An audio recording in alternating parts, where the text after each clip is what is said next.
Welcome to Quantum Paradigm. I'm Laura, for those of you who don't know me. And today I want to talk about the inner child. I'm going to talk about my own personal experience with the inner child, how she was triggered, and how I worked with her. But I also just want to talk a little bit too about what exactly the inner child is and why she shows up or why they show up. So before we dive in, please know I do work one-on-one with clients. If that's something you're interested in, I will leave my contact information in the description box below. All right, so let's dive right in. So I am a massage therapist. I haven't been practicing massage since COVID, but I recently got back into working at a spa. So I've been there for maybe 3 months.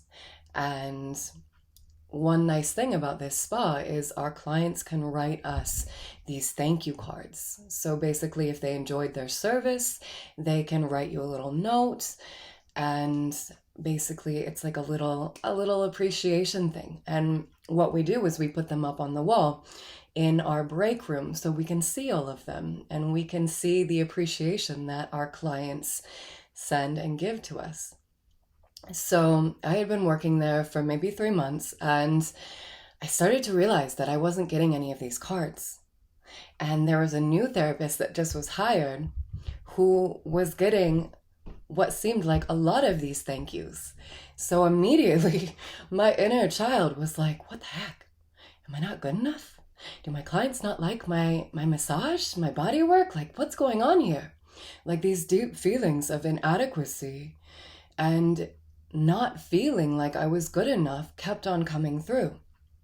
So my logical mind was like, Laura, look, you have all of these beautiful connections with your clients that you know that you have, whether or not they're writing them down physically. And also, this other therapist works 5 days a week and you work 2 days a week. So even though my logical mind was able to come in and be like, hey, look, this is not actually true, this inner peace still felt really, really triggered and really was deeply convinced that she wasn't good enough. She wasn't doing a good enough job. Maybe I'm not a good enough therapist. Like there was this deep, deep part of me that just was so triggered. And basically, this was my inner child coming through and feeling like she wasn't good enough. This was an experience that I had had in childhood with not feeling adequate, not feeling good enough, not being liked, right? I had a history of being bullied. So there were these feelings that were resurfacing.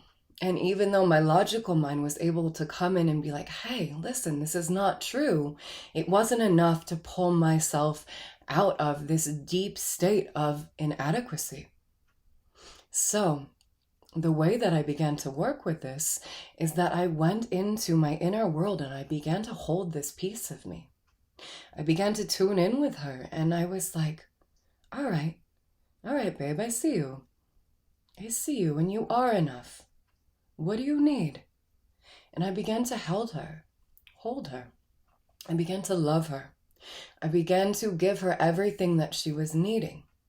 So this is a very personalized experience of giving yourself what you need and tuning into, okay, this is what this piece of me needs. So our inner child can show up in a lot of different ways for different individuals, depending on what their childhood was like and what their wounding is around. So the inner child can show up as the piece of you that feels abandoned, and that can get triggered when a partner leaves or when a friend distances themselves. Or it can show up as perfectionism, or the part of you that feels like they have to perform if your parents were conditional in their love and the way that they wanted you to show up and you felt like you had to be perfect all the time.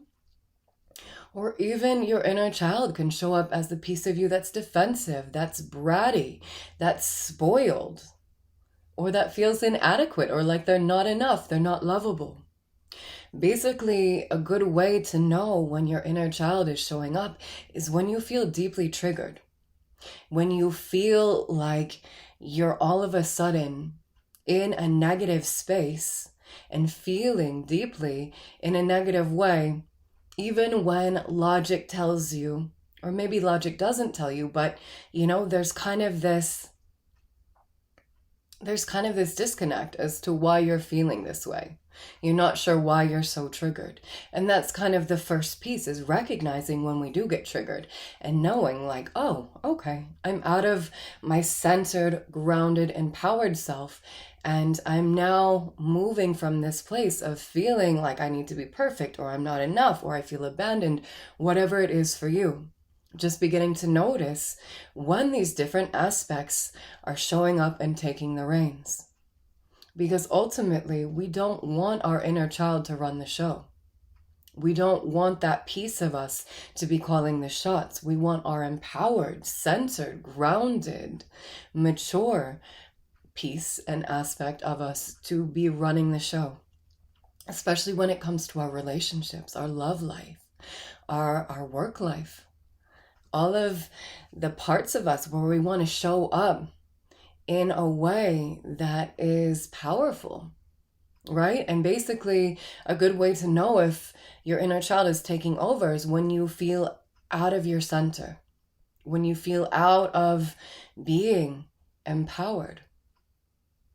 So basically, we have all of these pieces alive within us, and they show up whenever there is a situation that triggers them or reminds them of the original wounding point. So usually you can trace back when you first felt the way that you do, when you first felt inadequate, when you first felt like you were not enough. Usually you can trace it back to a time in your childhood.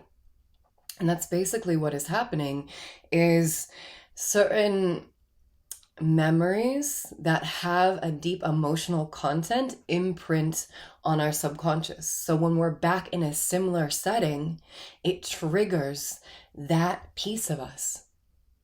That piece of us becomes alive because it's wounded, because it's being called back into that past experience as if it's happening now, because the subconscious doesn't experience time and space the way that we do. To the subconscious, it's all the same. To the subconscious, they're basically back in the same situation. And this is how trauma works. This is how our wounded self will show up. So again, there's a deep self-awareness piece where we have to just become aware of when these pieces are showing up, and then reparenting ourselves, right? So going inwards, what do I need right now? What do you need from me? And sometimes it's just literally giving yourself a hug. You can physically give yourself a hug, or in your mind's eye, you can hold this version like you would hold a child, a dear friend, basically showing up for them and loving them the way that they needed to be when they were a child. So, sometimes our parents weren't able to show up for us in the way that we needed. Sometimes, even though we didn't come from an abusive situation, or we didn't come from a bad situation, maybe our parents weren't really present with us.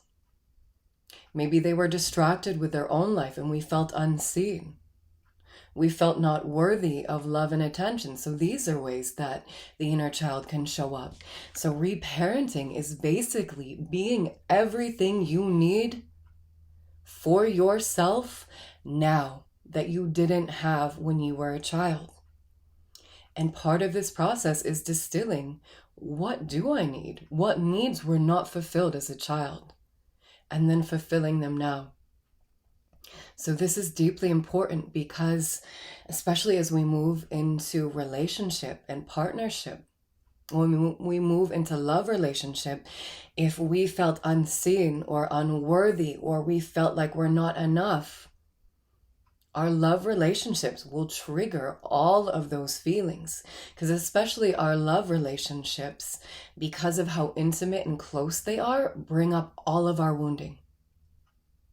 So Instead of falling into needing your partner to show up for you the way that you wished your parents would, in needing your partner to validate your worth, or needing your partner to see you, or needing your partner to be X, Y, and Z, you do that for yourself.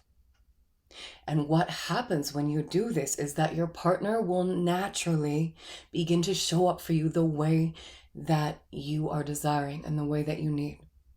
And this happens because we're always in an energetic dynamic. And based off the energy we're putting out, right? If we're putting out the energy of neediness, or I'm not enough, or I'm not worthy, or abandonment, that is what we're sending out into the universe. That is what other people are feeling, and that is what is going to be mirrored back to us. So working with the inner child is imperative to have happy, healthy relationships and to be able to move through our life feeling good enough, feeling worthy, feeling beautiful, feeling seen. And again, we can create this internally for ourselves. And when we do so, it will be mirrored back to us. So this process of reparenting, this process of self-care, of tuning into your needs and loving yourself is so, so powerful. And I'll leave you with this. If you are interested in learning more about your inner child, if you're interested in support around this topic, and you're interested in working one-on-one, you feel called to working together, please feel free to reach out. Also, I have an inner child meditation coming soon. So that's another beautiful way that you can tune into your inner child and how to work with them and hold them and love them. So I hope you enjoyed this video. Please comment, like, subscribe. I'd love to know what you think. I'd love to know if you've experienced this, or if you're aware of when your inner child is taking over, just what your experience is around this in general. Or maybe this is all new to you. Again, I'd love to hear. All right, well, take care. Until next time, namaste.